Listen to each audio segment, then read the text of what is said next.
नमस्कार मित्रांनो, तुमच्या राशीनुसार जाणून घ्या तुमचे इष्टदेव कोण आहेत. कधी विचार केला आहे का की कोणत्या देवतेची कृपा तुमच्या आयुष्यावर जास्त असते? कोणत्या देवतेची पूजा केल्याने तुमच्या आयुष्यातील अडचणी दूर होतात, सुख समृद्धी आणि यश येतात? हिंदू धर्मात 33 कोटी देवता आहेत, पण तुमच्यासाठी योग्य इष्टदेव कोण आहे हा प्रश्न अनेकांना पडतो. प्राचीन ग्रंथ आणि ज्योतिषशास्त्रानुसार राशी आणि ग्रहांच्या प्रभावानुसार प्रत्येक व्यक्तीसाठी एक खास इष्टदेव असतो. त्याची उपासना केली जाते. जीवन खूपच आनंददायी आणि फलदायी बनतो जर योग्य प्रकारे पूजा केली तर. आजच्या या खास प्रवासात तुमच्या राशीनुसार तुमचे इष्टदेव कोण आहेत आणि त्यांची कृपा कशी मिळवायची हे पाहूया. अग्निपुराणातही म्हटले आहे की राशीनुसार देवी देवतांची पूजा केल्यावर लवकरच शुभ फळ मिळते. त्यामुळे हा व्हिडिओ नीट पहा आणि पुढे जाण्यापूर्वी आमच्या चॅनलला सबस्क्राईब करा, व्हिडिओला लाईक द्या आणि तुमच्या मित्रांबरोबर शेअर करा, जेणेकरून त्यांनाही ही महत्त्वाची माहिती मिळेल. चला मग जास्त वेळ न घेता आजच्या व्हिडिओची सुरुवात करूया. एकदा मेष राशीकडे पाहूया. या राशीतील लोकांचा स्वामी मंगळ ग्रह आहे, जो साहस आणि ऊर्जा यांचा प्रतीक मानला जातो.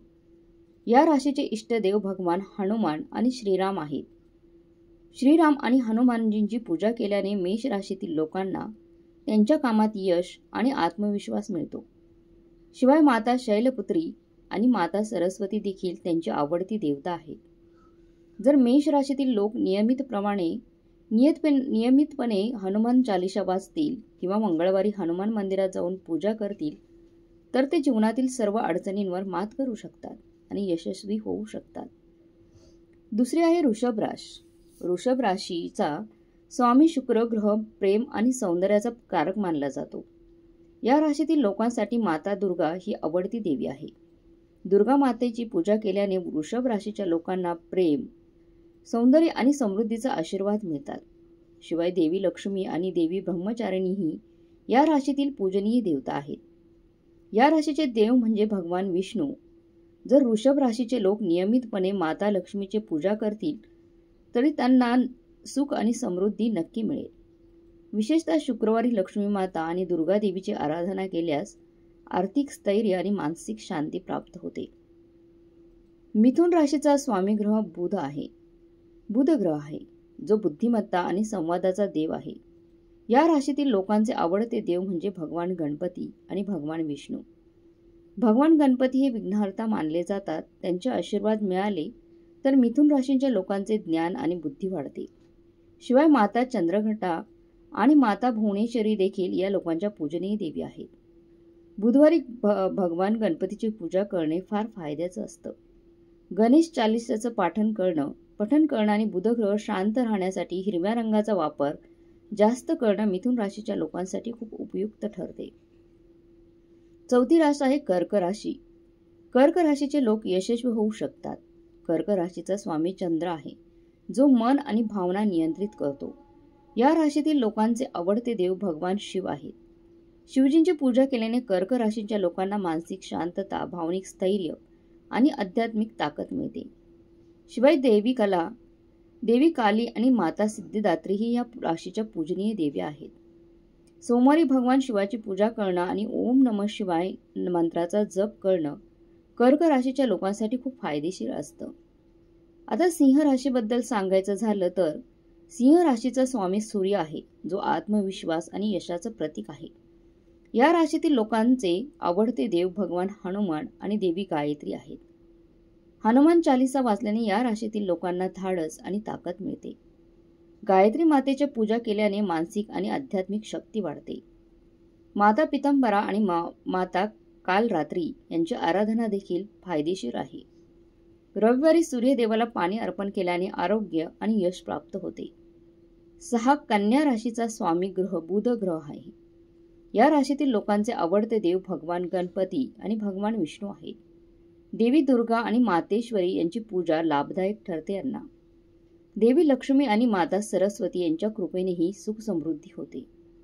आर्थिक स्थिरता साधायची असेल तर बुधवारी गणपतीची पूजा करा. तुळ राशीसाठी बुध ग्रह खूप महत्त्वाचा आहे. तुळ राशीचे स्वामी शुक्र ग्रह आहेत.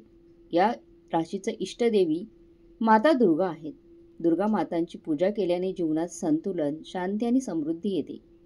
लक्ष्मी देवी, ब्रह्मचारिणी आणि श्रीविद्या यांची पूजा देखील फायदेशीर ठरते. शुक्रवारी लक्ष्मी मातेची पूजा करून पांढरी फुलं अर्पण करावीत. वृश्चिक राशीसाठी मंगळ ग्रह स्वामी आहे. या राशीचे इष्टदेव भगवान हनुमान आणि भगवान राम आहेत. हनुमान आणि श्रीराम यांची पूजा केल्याने वृश्चिक राशीच्या लोकांना साहस आणि शक्ती मिळते. संरक्षण आणि यश मिळतं.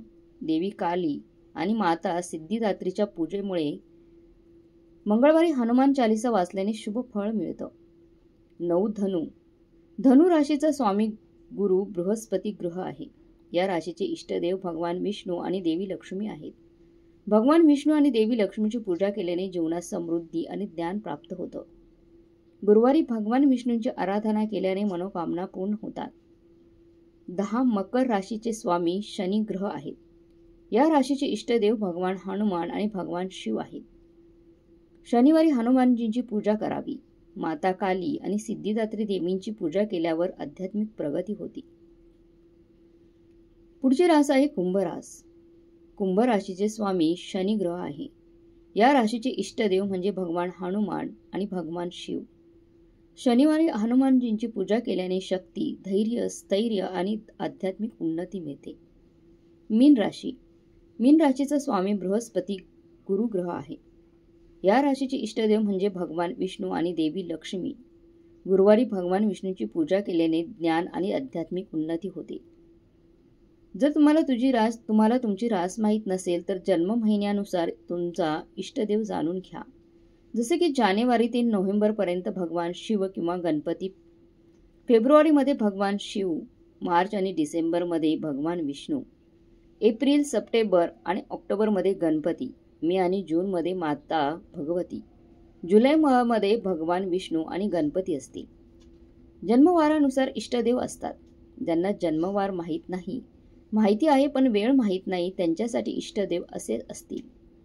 रविवारी भगवान विष्णू, सोमवार भगवान शिव, मंगळवार भगवान हनुमान, बुधवार भगवान गणपती, गुरुवारी भगवान शिव, शुक्रवार माता लक्ष्मी, शनिवारी भगवान भैरव. ज्यांना जन्मवेळ माहीत आहे त्यांच्यासाठी जन्मकुंडलीतील पंचस्थान पाहून इष्टदेव ठरवतात. पूर्वजन्मातील संचित कर्म, ज्ञान, धर्म आणि इष्टदेवता दाखवतात. अरुण संहितेनुसार माणसाच्या पूर्वजन्मातील कर्मानुसार ग्रह आणि देवता त्याला शुभ फल देतात. तुमच्या इष्टदेवतेची योग्य आराधना केल्याने जीवनात यश, सुख आणि समृद्धी येते. मित्रांनो, आपल्या राशीनुसार आणि श्रद्धेनुसार योग्य इष्टदेवतेची पूजा केल्याने जीवनात सकारात्मक ऊर्जा, सुख आणि समृद्धी मिळते. प्रत्येक ग्रह आणि त्यांच्या देवतेचे आपले महत्त्व असतं. त्यांची कृपा मिळवण्यासाठी योग्य श्रद्धा आणि भक्ती गरजेची असते. आपल्या इष्टदेवतेची नित्यपूजा, मंत्रजप आणि सेवा केल्यास जीवनातील सगळे अडथळे दूर होतात. आत्मविश्वास वाढतो, मनाला शांती मिळते आणि आध्यात्मिक उन्नती होते. आपण श्रद्धेने आणि प्रेमाने देवाची उपासना केली तर नक्की त्यांचा आशीर्वाद आपल्या आयुष्यावर राहतो. आशा आहे की ही माहिती तुम्हाला तुमच्या इष्टदेवाची आराधना करण्याचा योग्य मार्ग दाखवेल. जर तुम्हाला हा व्हिडिओ आवडला असेल तर व्हिडिओला लाईक करा, शेअर करा आणि चॅनलला सबस्क्राईब करायला विसरू नका. आपल्या इष्टदेवाच्या कृपेने आपल्या आयुष्यात सुख, शांती आणि समृद्धी नांदो. भेटूया पुढच्या व्हिडिओमध्ये. तोपर्यंत धन्यवाद.